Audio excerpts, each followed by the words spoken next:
Hey everyone, welcome back to Bear's Workshop. In today's video, we have the 152nd flyover of the Nikola site in Coolidge, Arizona. Before we start, we want to say thanks to our new Patreon, Gerald, at the Mama Bear level. Thank you for your support. We appreciate it. There were 4 Nikola trays out today, 3 BEVs that we could see.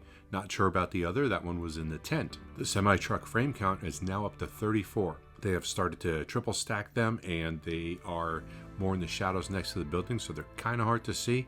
But we were able to zoom in with some of the raw footage and get a pretty basic count. Can't be 100% sure, but I think we're at 34. They're still working on the charging station on the north, so not sure if that's up and running yet, but it looks like there was someone working on it at the moment. The grading around the dynamometer building is complete for now, and they have started to work on the footings, so making progress there also.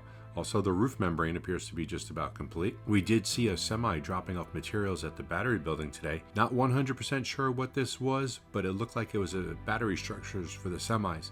Could also just be batteries, or it could be the panels that go over the batteries, but it looked more like something that was going to hold the batteries.